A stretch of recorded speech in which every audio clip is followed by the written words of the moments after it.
I just have a question because, you and I talk about personal stuff, and some of that stuff's not going to make it out of the podcast because we're not trying to, open our hearts to the world.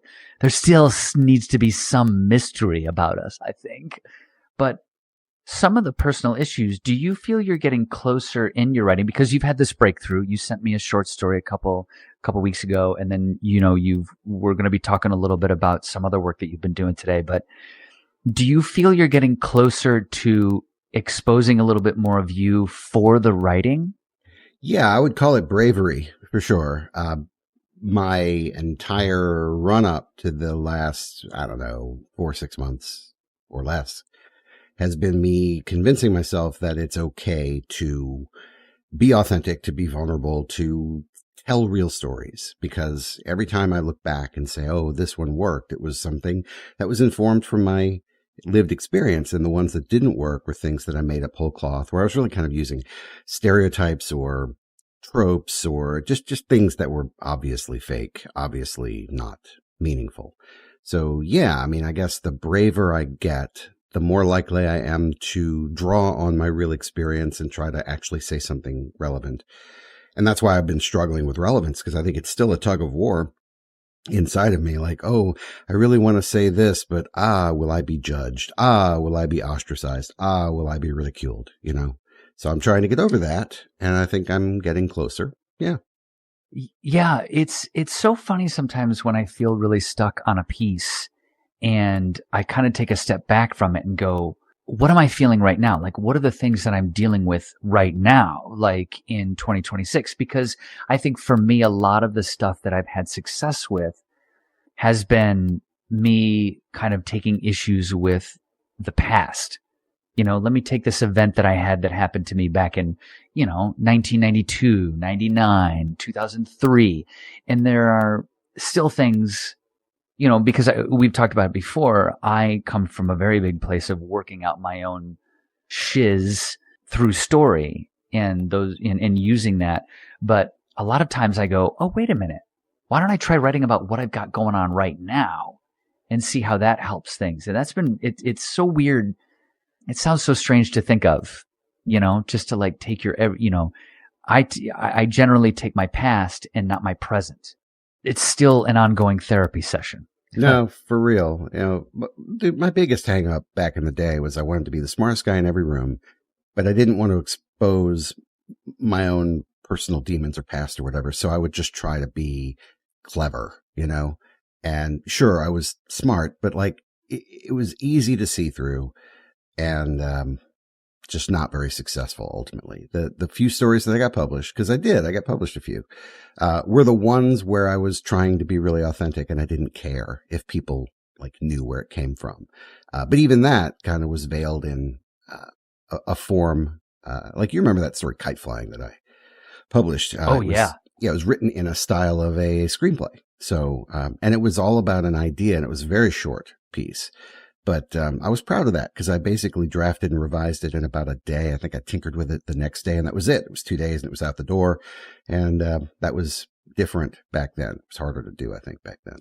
But no, I just now, I guess coming back to it over the course of the podcast has been interesting because I went back to something that was more traditional, more stable, safer. Again, trying to sort of protect myself.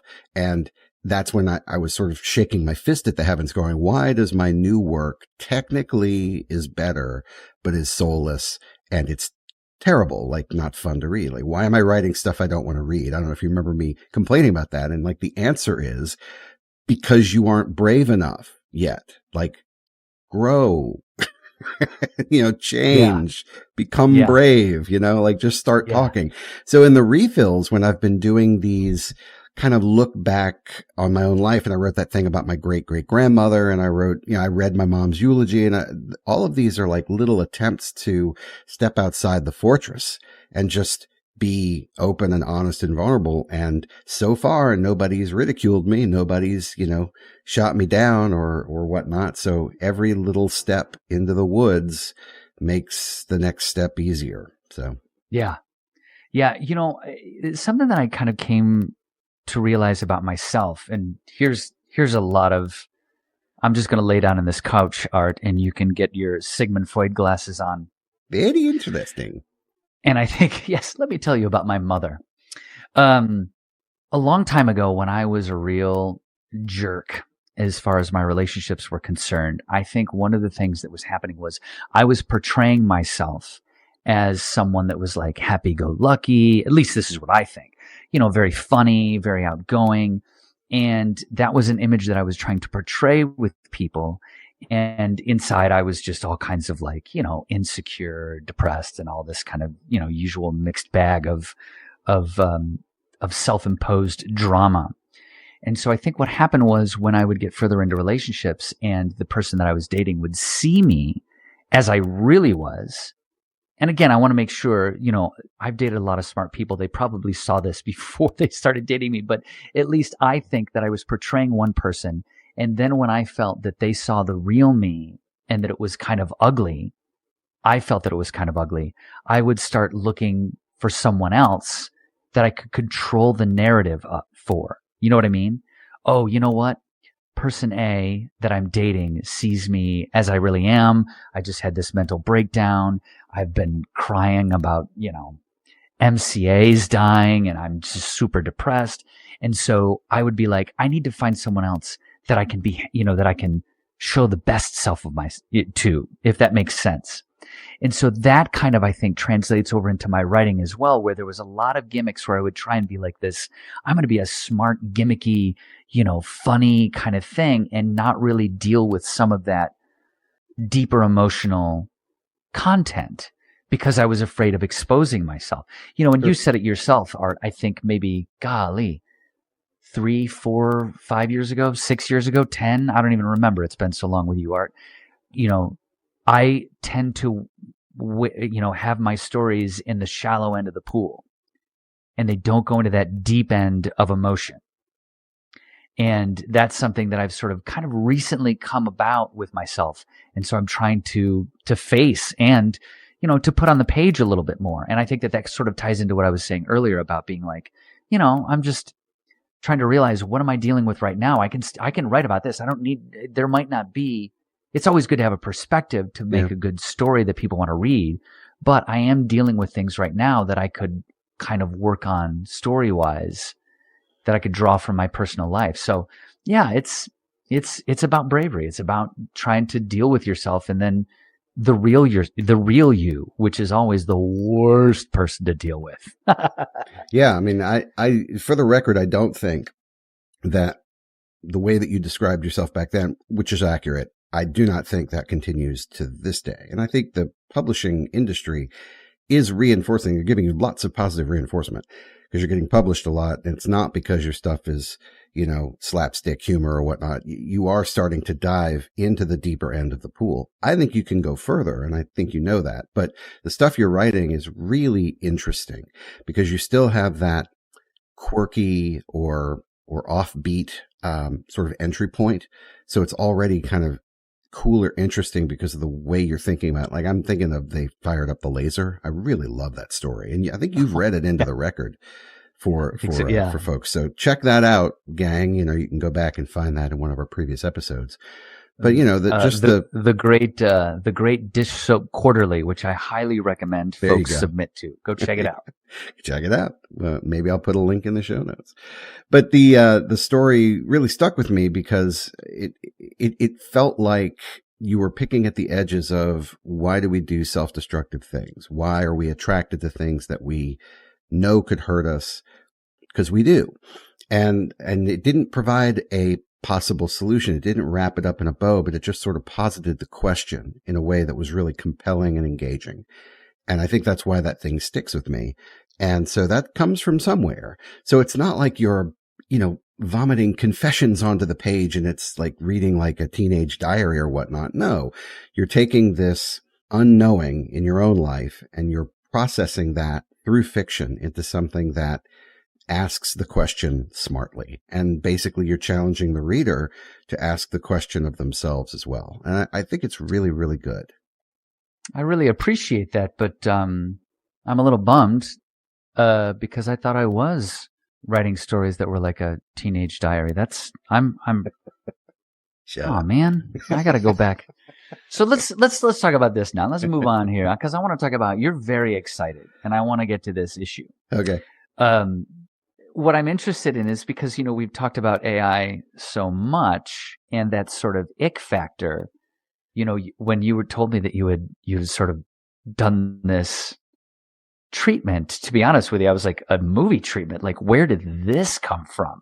And it's like very exciting that you seemed so excited about it. So tell me how you used AI without falling into the ick side of the argument. That's a great question. And this may take a few minutes, so buckle up. But yeah, I feel like this is an ethical use of AI. I am not, feeling like I'm sort of walking on the edge of a precipice that if I lean too far one way, I'm going to fall off a cliff. No, I feel really good about this. And I went back this morning and looked at what I had done just to confirm, like, am I telling myself this because I want it to be true, or is this really the way it worked? And no, it really is. So just to kind of give everybody an update, back in the late 90s, early aughts, I was living in Los Angeles. At that time, I had met an actor who was in a few movies, a very nice man. And he and I became friends. We became drinking buddies, and we used to just, spin CDs and drink and drink. And one of the things we liked to talk about was, wouldn't it be cool if we had an idea for a movie where we could sort of get a quick payout by writing a good treatment and just sort of hand it off? And so it was one of those pipe dreams that you have in Los Angeles at the end of the century, that you could just sort of whip out something good and hand it off and sort of make some money. And so the thing that I posited was the story about a town that I had driven through on my way to move to Los Angeles. It was a town in New Mexico. And when I stopped for gas, it was one of those places, it was named Lordsburg. And I'm like, oh my God, I got to stop in Lordsburg. Like, what the hell is that? I just thought the name of the town was so interesting. And I couldn't quite make it there on the leg that I wanted to. So I ended up stopping for gas in the morning just to kind of get the lay of the land. And when I went there, every person that I encountered in the town was creepy. Like, I didn't understand why the vibe that I felt was so high in get out. Like everything in me was saying, you need to leave this town immediately. Like, you got to go. And so you mean like in Gretna? No, great. Well, but no, Lordsburg was freaky. Like, I really was excited to, and look, I was very naive back then. I wanted to have kind of a small town America experience. I would have loved it if I could have rolled into town and seen, characters from the old Andy Griffith show and have that kind of sensibility where everything's just kind of quaint and folksy. So I was hoping for that, but I was also just sort of open to the experience. But dear God, when I went there, people were glowering at me from a distance, like, who are you? You clearly don't belong here. What are you doing here? And so I did not stick around. So anyway, fast forward to me drinking with my friend in Los Angeles, and I'm like, we should do a horror movie based in Lordsburg because that place is freaky. So, no disrespect to the people in Lordsburg. I've actually looked at pictures of it recently on Google Earth, and it's a perfectly fine little town. Like, it's not a problem. But I just remembered that sense of, wow, why did I get so creeped out when I drove through this town? Because the people who looked at me really felt like they didn't want me there. So I had this sort of idea that I was kicking around. I was never able to commit myself to it in a way that I could complete it. And I remember this gentleman would reach out to me from time to time, even after I'd moved out to another part of the country. And he would be like, hey, are you going to do that treatment? Like, it was a really good idea. And I'm like, oh yeah, I'm going to work on it soon. Yeah. And I never did. So fast forward to nowish. I've got my Bravery up, and I have been going back and looking at old work. And I'm like, maybe this is a thing. And so as it just so happens, I'm on LinkedIn, just kind of seeing who I can connect with. Cause a lot of people at my current company, I like to connect with those folks and stay current on what they're working on. And I notice that somebody has viewed my profile, and it has the same name as the gentleman that I used to drink with. And I'm like, I wonder if that's him. I'll bet it is, because we had a mutual connection. I'm like, wow, that's really cool. And it spurred me on to say, well, shoot, I'm being encouraged at work to use AI. I'm starting to see how it's beneficial as a tool, and I know how to make sure that I'm doing it ethically. Why don't I see what comes out of it? and just see what the treatment would look like. So I went into Claude AI, which is my favorite, and it is the Sonnet 4.5. Is the version of it. And so I typed in probably 100 words or so, just basically describing a high level overview of the treatment. This is the setting. This is what happens. And I told it spit out a 500 word kind of sales pitch treatment. And I was going to send it to him as kind of a joke or just a, hey, I always said I was going to do this, but let the computer do it. Here you go. Nice to see you again. So it spits it out and I start reading it and I'm like, darn, it's actually not terrible. It wasn't right, like at all. The things that were good about it were the things that I told it to put in there. But what I noticed was that as it was populating the template, because it clearly has a template for this type of thing, that it was, I wouldn't say hallucinating, but it was putting in placeholders for the connective tissue that wasn't there. And I'm like, oh, interesting. So it's going to try to complete the assignment even when you don't give it enough information. Huh.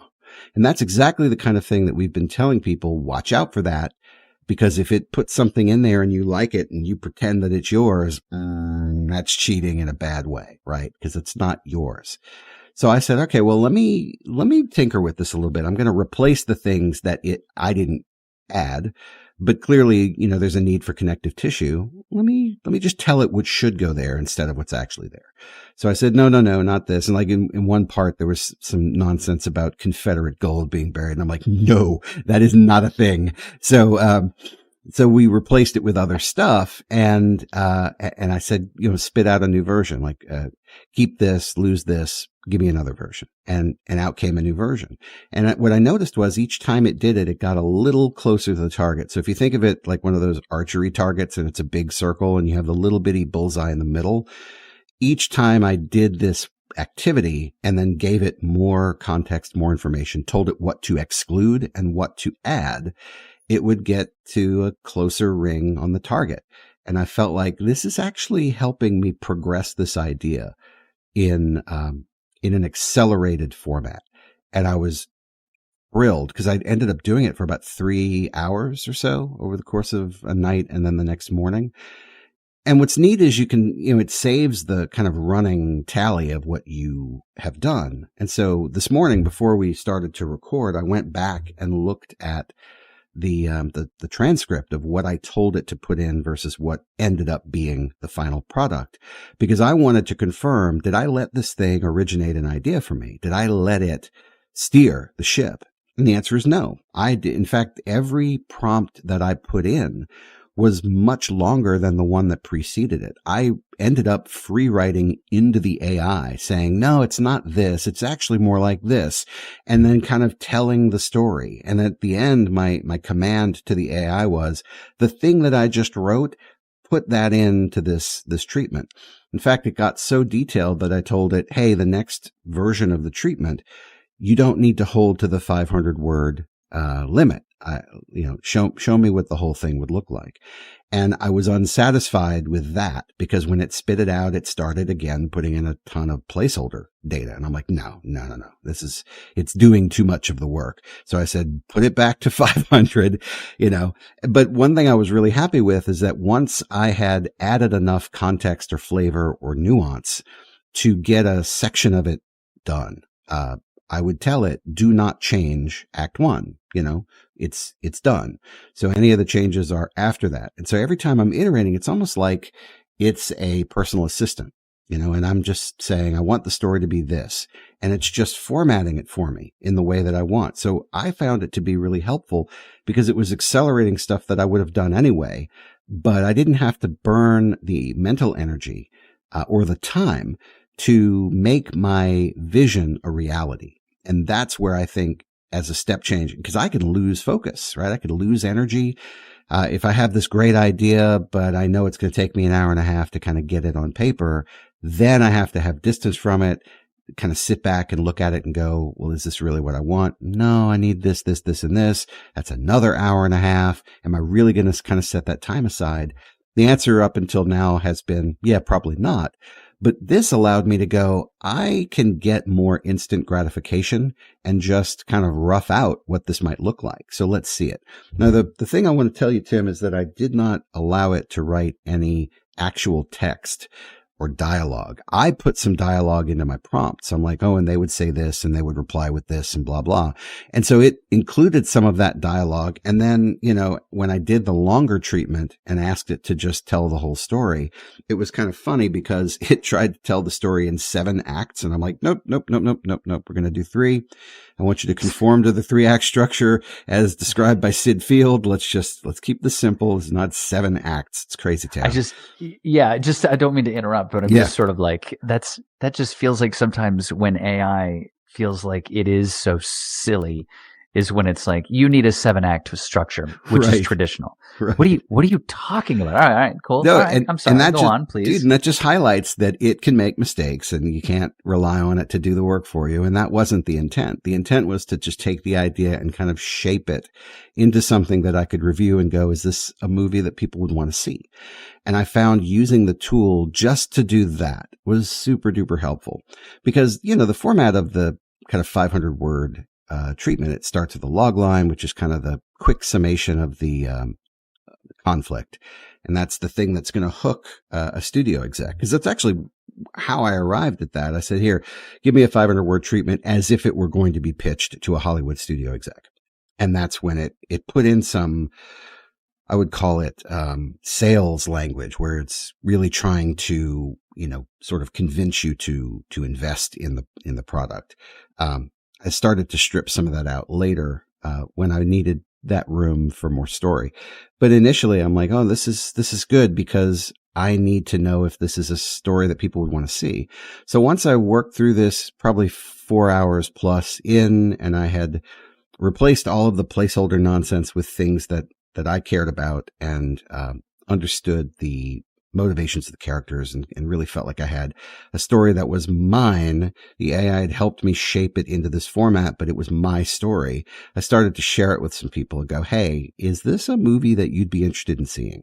And the resounding answer was yes. I was very surprised.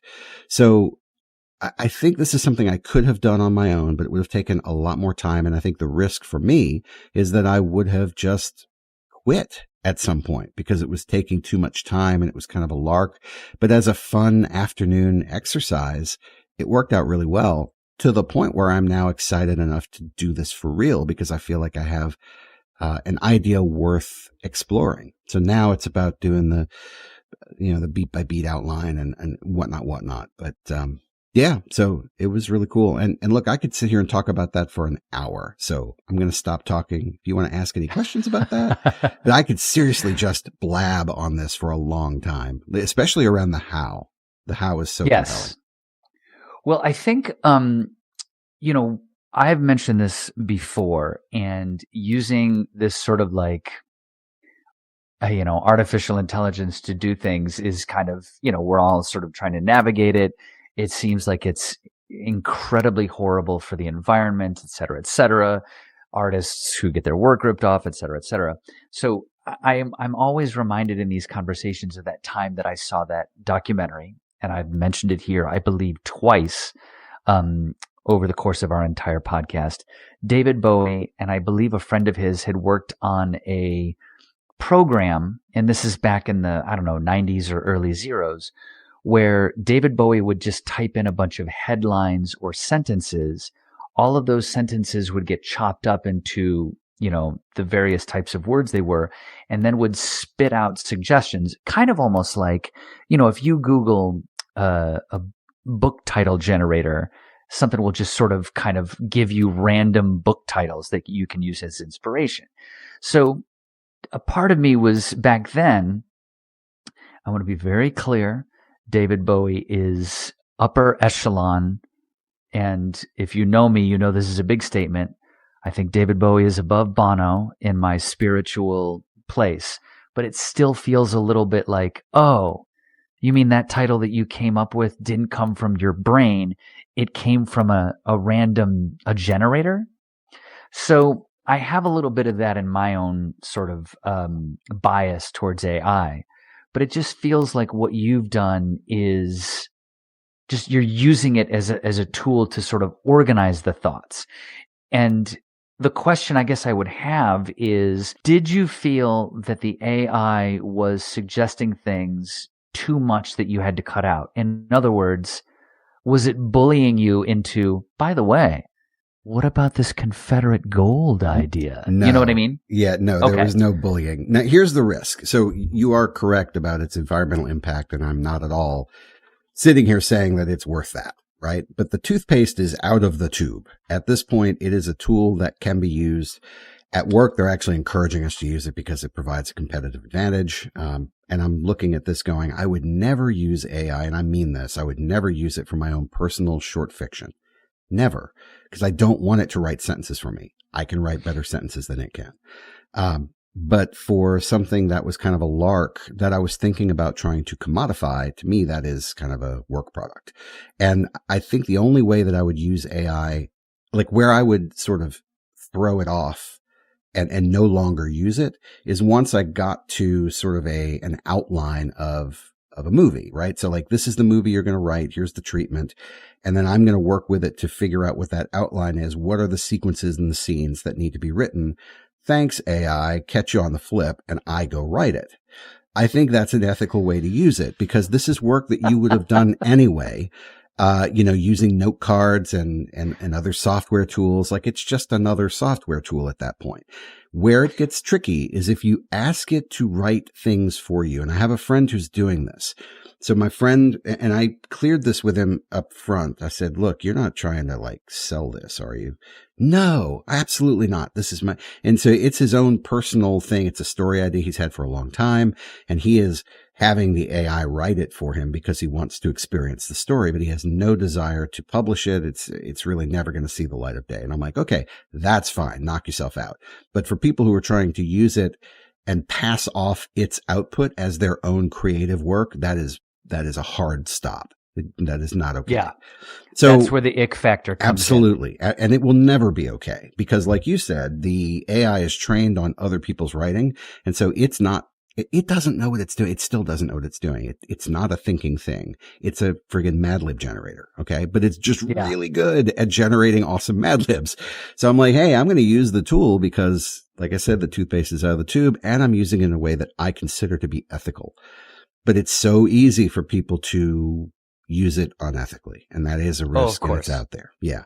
So that's why I thought it was a pretty interesting discussion for us to have because I feel really strongly that it is accelerating some of the grunt work that I would have done anyway. It's just helping me get to that stage more quickly. And it's helping to keep my level of interest in the project high, which improves the likelihood that I'm actually going to complete the work.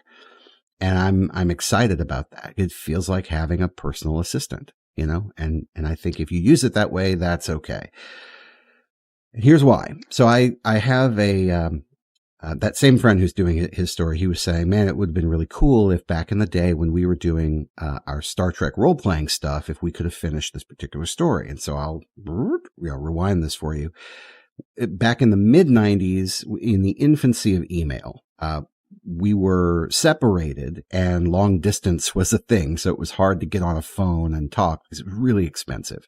So we said, hey, email's free. Why don't we do role playing by, basically by letter, and so we were writing each other emails and it was actually a larger group. It was like 3 or 4 people who were participating in the story. And so I have the transcripts of all these different emails and DM chats and whatnot from the late 90s into the early aughts of this story that we were pushing forward. But it's so many different fragments of the story that it would be really cumbersome for me to try to read through it, summarize what had happened, figure out where the gaps in the story are, and then how would we move forward from that? And it's not really something I'm interested in continuing. I don't do a lot of role playing anymore, but it was a cool story. And he thinks back on it really fondly as, oh man, that was a great story. So then I got the idea, well, shoot, I have a personal assistant now, and the personal assistant AI is really good at taking fragments and turning them into something that's more cohesive. But I don't like the way that it tries to fill in the gaps. So this is right on the heels of what I just told you, where I was working on this treatment and it started kind of filling in the gaps. And I had to go back and tell it, no, slap it on the wrist. No, no, no. So this time what I did was I created an AI project, which allowed me to upload all of these different source files from 25, almost 30 years ago.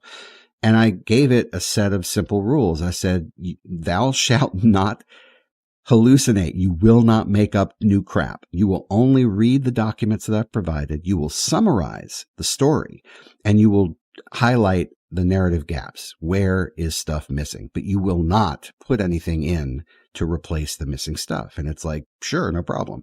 So I asked for the summary and out comes the summary, and damn, it was amazing. So I sent it to my buddy and I'm like, hey, this is the story that we were playing through. And he's like, that's awesome. And then there's another tool called Notebook LM, which is just a different AI tool, but it has a really unique feature where you can upload a PDF or other source files and it will turn it into an audio podcast overview. Yes, you heard that right.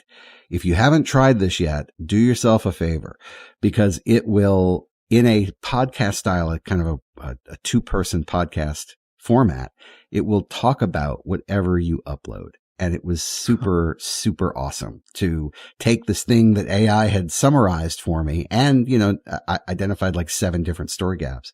And then I put it in and I listened to a 16-minute podcast about something that my friend and I had played almost 30 years ago. Technology, baby. I'm on board. It was so cool. All right. So then what for the treatment that you have, how do you keep the fire going? What's the next step? And actually, this is just me asking because you get a treatment, you start shopping it around, but you need to have a script or at least some sort of proof of concept. Yeah. I wouldn't show this to anyone for real until I had a script written. And so I think it makes sense to go ahead and work through the AI to continue to refine the character motivations, which I've been doing, without the AI with great success. Like I'm really thrilled about the twist. I'm really thrilled about some of the motivations of the characters and sort of why the antagonist does what she does.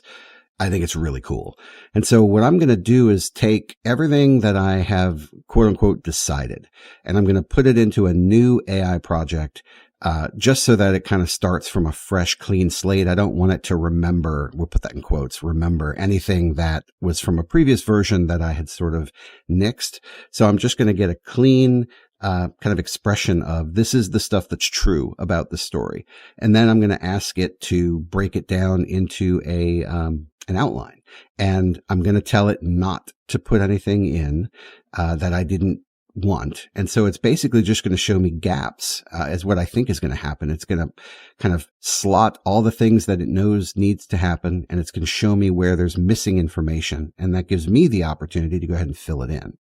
And once I've got an outline that I think works, then I'm going to go ahead and write the script. And at that point, I'll completely divorce myself from the AI because I'll just get a copy of Final Draft and I'll start writing.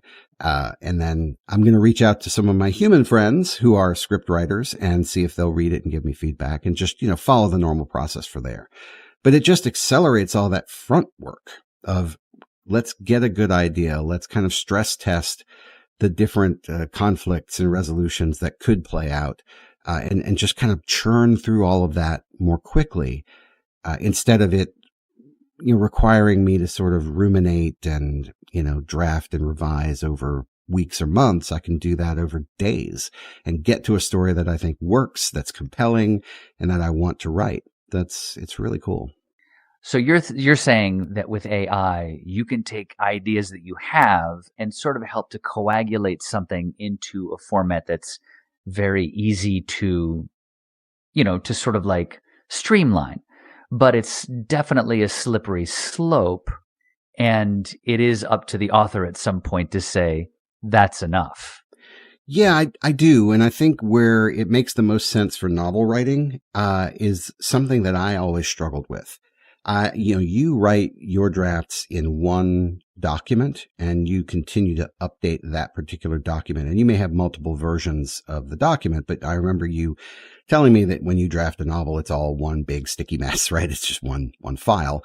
And so I've got tons of files with different snippets and whatnot. And I always found that it was really hard for me to keep track of what was where, especially if I was just like, I ran into a problem where I would number the not the drafts, but like I would write on a particular day. And so if I wrote on Tuesday the 12th and the name of the file was Tuesday the 12th and the next was the 13th, the next was the 14th, it gives me no information about what's in there. And so I would have to open every single file and try to figure out what it was.